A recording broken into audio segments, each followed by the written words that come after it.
첫 번째, 생태적 회계를 위한 새만금 해수 유통에 관해서 우리 오창환 교수님을 모시고 함께 먼저 첫 번째 주제 발표를 듣도록 하겠습니다. 큰 박수로 환영해 주시기 바랍니다. 네, 안녕하십니까. 소개받은 오창환입니다. 오늘은 생태적 회계를 위한 새만금 해수 유통 확대를 말씀드리고자 하는데요. 신부님께서 말씀하셨지만 이 프란시스코 전 교황님께서 이 하느님께서 세상을 창조하신 후 피조물에게 인간을 맡겨주셨는데 인간이 자기 마음대로 무분별하게 지배하고 억압하고 착취하도록 맡겨주신 것이 아니다. 오히려 잘 돌보고 보살피고 보호하라고 맡겨주신 것이다. 이렇게 말씀하셨고요. 지난해 새만금 애산 갯벌 미사에서 주교님께서도 후손들을 대리해 그들의 건강하고 아름다운 생태계를 물려줄 책임이 있습니다. 이렇게 말씀하셨습니다. 그래서 새만금 문제는 신앙의 입장에서 볼 때 윤리적 종교적 문제다. 이렇게 또 말씀하셨습니다. 그리고 새만금 사업에 대해서 전반적인 개요를 좀 말씀을 드리면요. 맨 처음에 전부 다 논으로 100% 논으로 시작이 됐고요.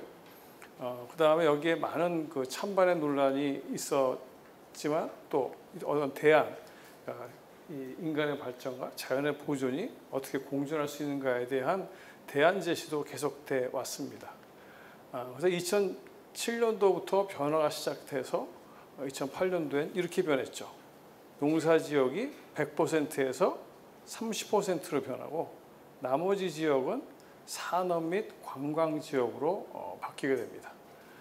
그래서 이제 농지는 30%, 산업 및 관광이 70%.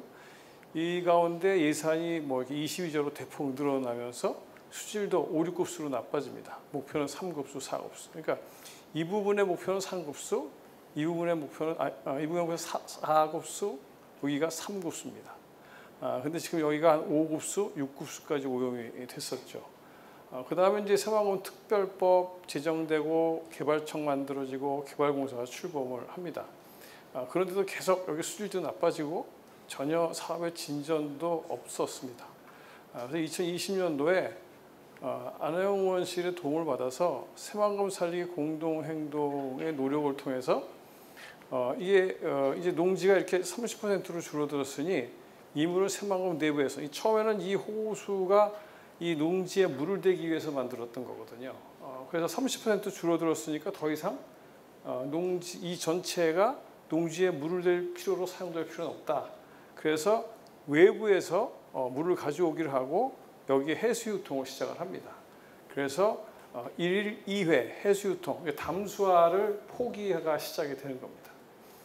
그리고 올해 2025년도에는 새만금 상시해수유통본부 역시 안혜영 의원님이 도와주셨는데 이 본부에서 이 노력을 해서 이 해수유통이 항구적으로 결정이 됐습니다. 그러니까 담수화가 포기가 된 상태고 이제는 해수유통이 되게 됩니다. 그래서 거기에 이제 저희가 해수유통을 좀 더 늘릴 수 있는 해수유통 양을 확대하는 그러한 그 노력들을 하자 하는 것이 발표가 됐습니다. 그런데 이 새만금청은 이렇게 바뀌었음에도 불구하고 이 농지들의 일부를 산업단지로 계속 만들겠다는 계획을 계속 내놓고 있습니다. 근데 여기 예산도 사실상 되지도 않고요. 여러 가지 문제가 있음에도 불구하고 옛날에 토목 사업을 계속 주장하고 더 확대하겠다고 얘기를 하고 있습니다.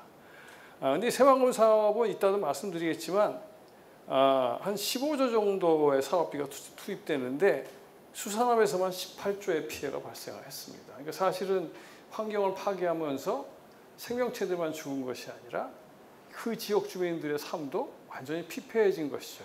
그래서 이렇게 자연과 인간의 삶이 밀접하게 관련되어 있다는 것을 또 보여주는 사례이기도 합니다. 그래서 이제 이러한 것이 지금 새만금의 영역이고요. 이 새만금은 이렇습니다. 여기 방조제인데요. 이 하얀 부분, 이 안쪽이 이거 얕은데요. 밖으로 가면 굉장히 깊어지지 않습니까? 이제 얕은 데가 사실은 이건 우리 전라북도민에게 하나님이 준 선물이라고 해도 상관이 없습니다. 맞는 얘기가 될 수 있어요. 여기가 아주 넓은 산란 지역이 됐죠. 얕고 따뜻하고 민물과 바닷물이 만나고 그다음에 영양분이 육지에서 공급이 되고 그다음에 육지에서부터 질소하고 이는 오염이 아니라 원래는 생명체의 양식이거든요.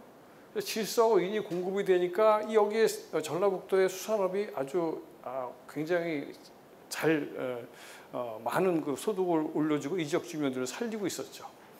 그래서 이러한 이러한 수산자원과 양식 사업이 굉장히 잘 되던 곳이 바로 이 전라북도였는데 이걸 막고 나니까 이 산란 지역이 완전히 다 파괴가 된 겁니다. 다 파괴됐을 뿐만이 아니라 이 조그만 문으로 물이 조금밖에 안 나가니까 영양분 공급도 거의 되지 않는 것이죠.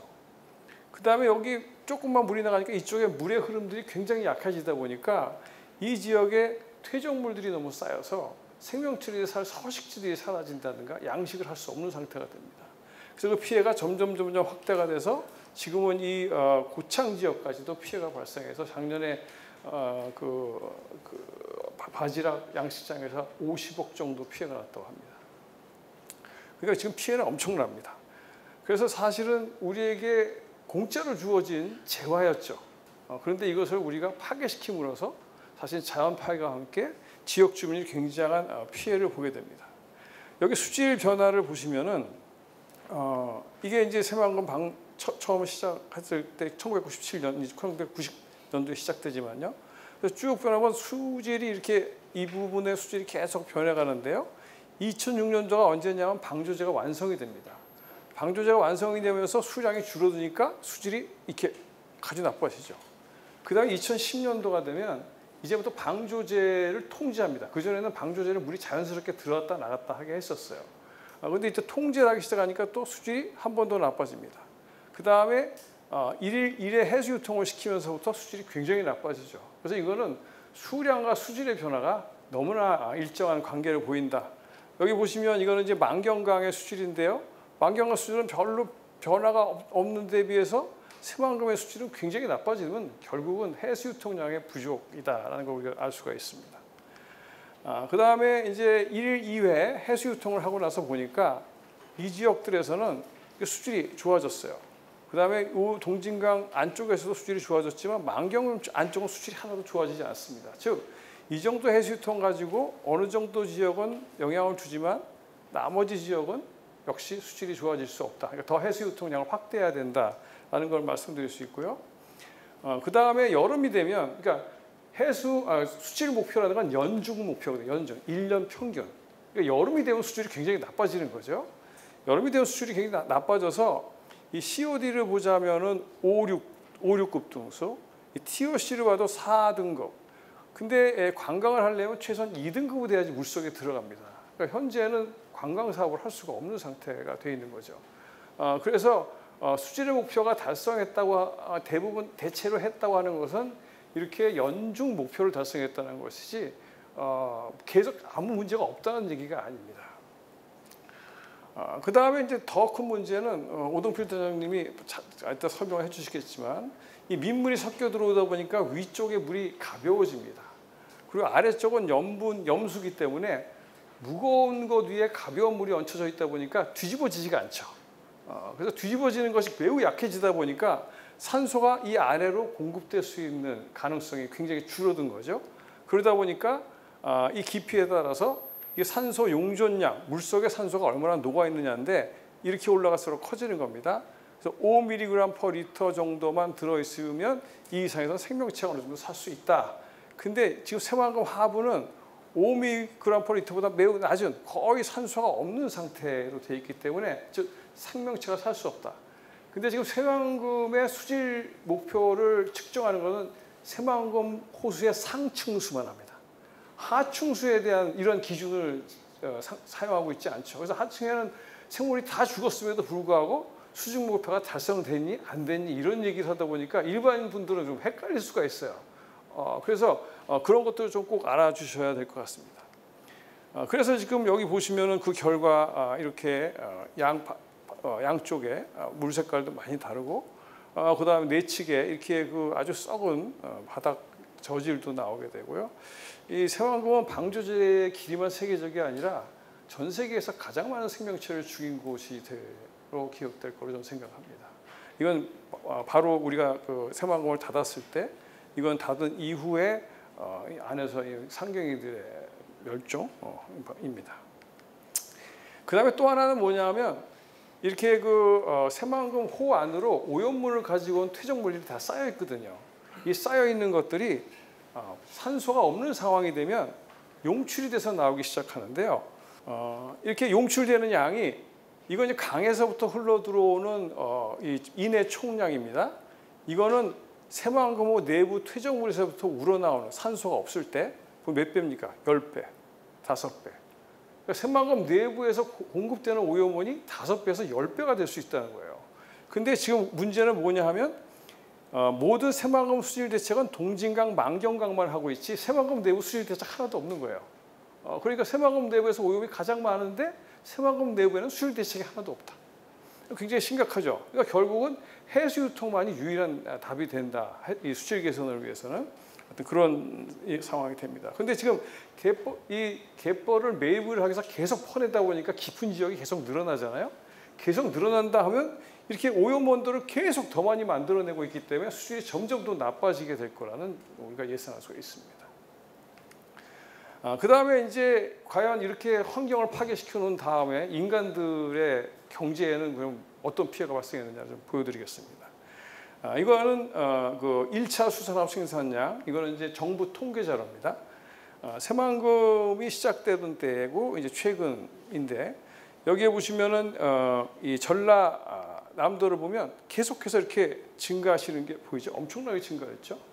이때 요 갈색이 전라북도인데요. 전라남도의 한 3분의 1 정도 됩니다.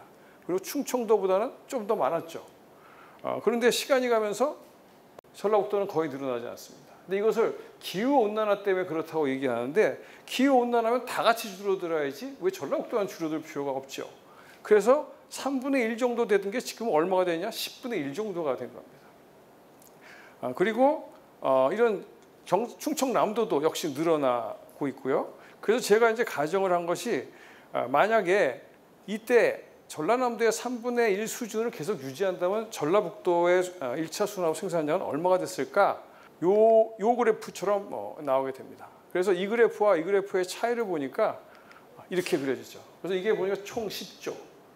그런데 그건 1차 수산업이니까 가공하는 2차 수산업이나 거기에 관련 관광업을 하면 0.81을 곱하면 18조가 사라진 겁니다. 여기에 관광까지 하면 거의 40조를 전라북도는 손해본 겁니다. 거기에 15조를 넣고 아무것도 안 나왔으니까 합하면 55조. 전라북도는 무엇을 했는지 지금 알 수가 없는 상황이 된 거죠. 그리고 이게 또 점점점 커져서 이 피해가 점점점 커져서 이제 매년 1조 3천억 정도의 피해가 발생합니다. 이렇게 되다 보니까 새만금 주변 지역이 피폐하지 않을 수가 없죠. 그래서 지금은 사람들도 거의 다 어민만 떠난 게 아니라 2차 산업하는 사람도 떠나고 이제 관광업도 안 되니까 또 떠나야 되고 결국은 지역 소멸 위기, 앞으로 5년 이내에 지역 소멸 위기까지 갈 수가 있습니다. 그러니까 자연을 파괴시킨 결과가 이렇게 된 것이죠.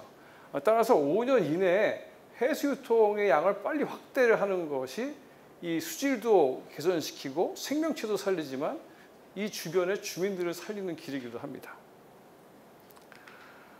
이거는 이제 그 바깥쪽 그 데이터인데요.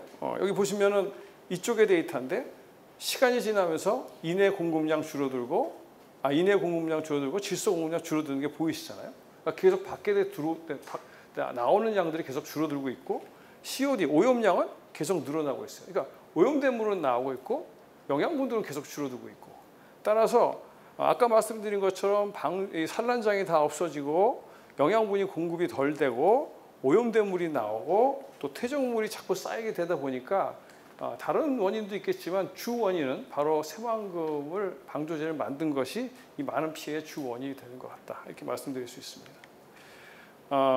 요거는 이따 또 말씀을 해주실 거기 때문에 제가 자세하게 얘기할 필요는 없는데요. 요게 이제 시간이 지나면서 해수 유통량이 점점 줄어들다가 2000년도에 1일 2회를 하면서 해수 유통량이 이렇게 늘어났습니다. 그 이후에 보니까 여기에 보면 전에 비해서 그 이유가 이렇게 생산량들도 대부분 늘어나고 생산력도 이렇게 대부분 늘어난 걸 볼 수 있어서 해수 유통량 확대가 바깥쪽에 영향을 주고 있는 것을 알 수가 있습니다. 긍정적인 영향을요. 그래서 이제 저희가 제시했던 게 이제 그 조력 발전입니다. 조력 발전은 여기 보시면 이게 조력 발전인데요. 지하 13m 정도에서 수차가 돌아갑니다. 그래서 이 바깥의 수위의 힘에 의해서 물이 안으로 들어오면서 수차를 돌리는 거죠. 이러다 보니까 아까 그 깊은 곳에 산소가 너무 없었잖아요. 이런 것을 수질 개선을 하는데 굉장히 큰 도움이 됩니다. 그래서 재생에너지를 얻을 뿐 아니라 깊은 곳의 수질을 개선할 수도 있고, 그 다음에 제가 요게 이제 바깥에 요게 이제 방 조제고요. 이게 바깥의 평균 해수이고요. 안쪽은 이렇게 마이너스 1.5m 낮게 이렇게 유지하고 있어요. 이걸 관리 수위라고 저희가 부릅니다. 이것은 왜 그러냐 하면 200년 빈도에 홍수가 났을 때 이 이상 올라가면 안 된다. 여기는 뭐냐면 이 배수구가 나오는 곳이에요. 배수구보다 높아지면 홍수가 나니까 200년 빈도 홍수가 났을 때도 홍수가 안 나려면 이 수위를 유지해 줘야 된다. 뒤에도 말씀드리겠지만 저희가 이 수위를 그러니까 여름에는 유지할 필요가 있지만 여름이 아닐 때는 굳이 할 필요가 없다. 홍수가 안 나니까 그래서 더 올려도 된다고 저희가 주장을 하고 있고요. 그 다음에 현재는 이 대부분 이게 50cm만 올렸다 내렸다 해요. 굉장히 적은 양을 들었다 냈다 하고 있는 것이죠. 이거보다 좀 많을 때도 있지만 그래서 저희가 조력 발전을 해서 이만큼 내리게 되면 항상 여기까지 내려가지 못합니다. 이건 대조기 때문이니까 대부분 한 이 정도 내려갈 텐데 내려가게 되면 일단 해수 유통량이 많아지고 그 다음에 이 부분들이 계속 드러났다 물속에 드러났다 나갔다 하니까 많은 갯벌들이 다시 복원될 거로 생각됩니다. 그리고 이제 저희가 더 주장하고 있는 것은 내부 수위를 홍수기를 제외하고는 평균 해수면을 올리자. 그래도 문제가 없다. 그러면 역시 유통량도 많아지게 되니까 갯벌도 더 많이 복원될 것이고 주변 지역의 경제적인 효과도 클 것이고 수질 개선 더 좋아질 것이다. 이렇게 저희는 주장을 하고 있습니다. 그래서 그 결과는 수질 개선과 생태계 복원뿐만이 아니라 전라북도에 매년 수천억, 많으면 1조 이상의 이익을 가져다 줄 수도 있다는 겁니다.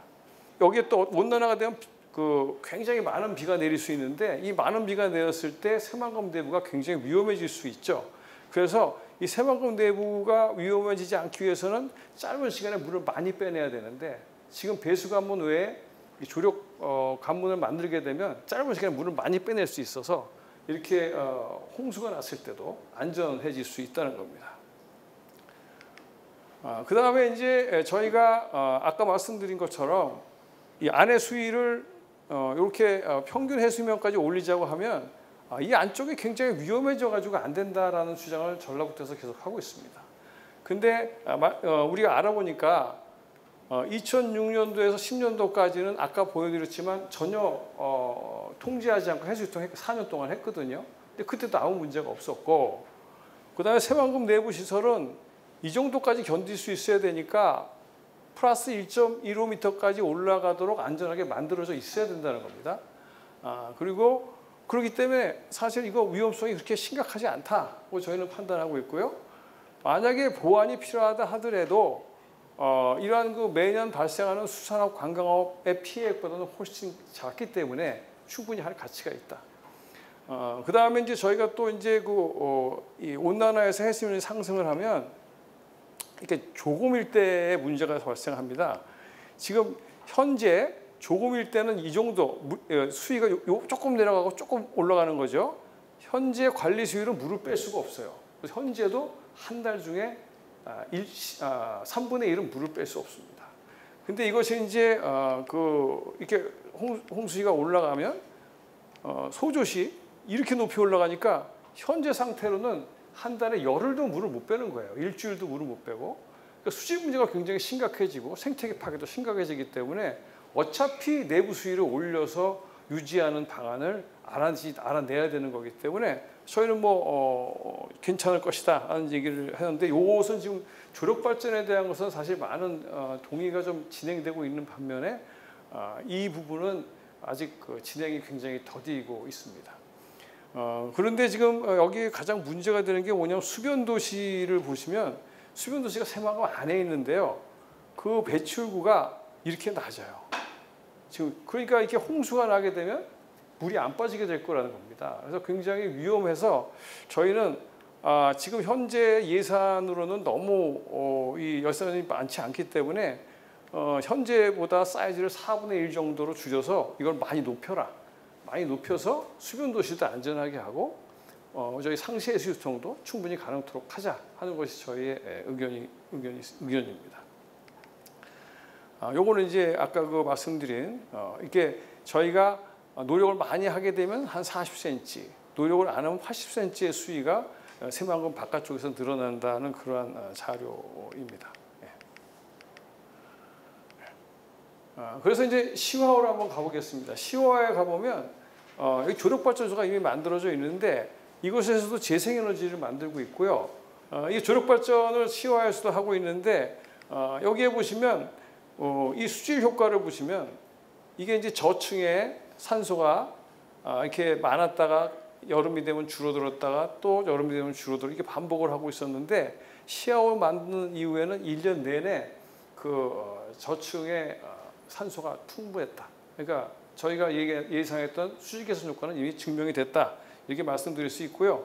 그 다음에 조력 발전을 가동한 후에 여기 보시면 이게 바로 그 종다양 지수의 증가. 그래서 확실하게 생태계 복원에도 영향을 주고 충분한 영향을 주고 있다라는 걸 저희가 알 수 있습니다. 그래서 좀 비교를 해보면 이렇습니다. 현 새만금 매립계획에 대해서 제 생각이 모든 사람이 이게 동의하고 있는 건 아닙니다만 제가 주장하고 싶은 얘기입니다만 이렇게 현재는 마이너스 1점에서 2m 이 정도만 하고 있는데 이걸 평상시기에는 0에서 그러니까 마이너스 1점에서 2.5까지를 요거는 홍수 시기에 평상시에는 이걸 0m까지 밑에는 마이너스 2.5까지 내리자 이렇게 해수 유통을 하게 되면 둘 다 새만금 매립계획에는 차질이 없을 것이고 수주익에서는 이 경우가 해수 유통 확대가 훨씬 클 것이고 외부의 오염수 공급은 크게 감소할 것이고 외부 영양원 공급은 크게 늘어날 것이고 퇴적량도 감소할 것이고 수선화분 50% 복구가 예상되고 생태계와 갯벌도 상당히 복구될 걸로 예상이 되고 그러면 관광도 크게 활성화될 것이기 때문에 관광으로서도 큰 수입을 얻게 될 것이고 조력발전 또한 경제성이 크게 상승할 것이다. 그리고 지구온난화에도 대비할 수 있다. 그래서 사실은 저희가 가야 될 길은 상시해수 유통인 것이라고 저는 생각을 합니다. 그 다음에 이제 해수 유통에 대해서 여론조사를 2020년도, 2019년도에 한 자료인데요. 여기 보시면 부안에서는 60% 이상이 찬성하고 72%가 도움이 된다고 얘기하셨고요. 김제하고 부안에서는 무려 78.1, 72.7%가 찬성을 했었어요. 그 다음에 군산에서도 이렇게 64.9%가 찬성을 하셨었고요. 그 다음에 KBS에서 전체 전라북도민을 대상으로 조사했을 때 50%가 찬성하고 24.8%가 찬성하지 않았습니다. 사실은 민심도 많이 돌아섰고 이것을 바꿔야 될 타당성한 이유도 굉장히 많은데 문제는 전라북도 행정이 변화를 하지 않는다는 겁니다. 잘못을 인정하려 하지도 않고 그러니까 2013년이면 수질 목표 달성한다고 했는데 달성을 못했지만 아무도 책임 안 지잖아요. 그 다음에 기억나시는지 모르지만 2003년도에 우리가 새만금은 방조지만 만들었을 뿐이다. 근데 모든 도민한테 거의 다 만들어졌는데 이 사고를 왜 중지하란 말이냐고 얘기를 했었어요. 근데 지금 뭐 아직도 안 끝나고 있잖아요. 저희가 수십 년 간다고 했는데 하여튼 많은 것들을 약속도 안 지키고 제대로 안 됐지만 여기에 대한 약속을 지키지 않았음에도 불구하고 이 행위를 계속하고 있다는 겁니다. 그래서 여러분들이 앞으로 이것을 어떻게 우리가 함께 바꿀 수 있을까 하는 관심을 많이 가져주셔야 될 것 같습니다. 그래서 이제 결론은 이렇습니다. 해수유통 확대를 통하면 일석육조다 이렇게 말씀드리고 싶습니다. 상층 하층 수질이 모두 개선되고 생태계가 복원되고 갯벌이 탄소 흡수를 또 하게 될 것이고 수산업이 복원돼서 지역 활성화가 될 것이고 관광도 활성화될 것이고 순천만이 2023년에 7천억 부가가치가 발생했다는데 새만금은 거기다 훨씬 더 크잖아요. 그러니까 사실 우리가 얼마나 손해를 보고 있는지 알 수 있으시죠. 그다음에 재생에너지도 확보할 수 있고 그럼 이걸로 기업 유치도 되고 그다음에 기후 변화도 대응할 수 있다. 그래서 이런 해수유통 확대는 생태계도 살리면서 우리 인간들도 살리면서 그래서 이제는 생태계와 인간이 함께 공존하면서 살아갈 수 있는 방안이 있다. 이 말씀을 말씀드리고 싶습니다. 예, 이상으로 마치도록 하겠습니다.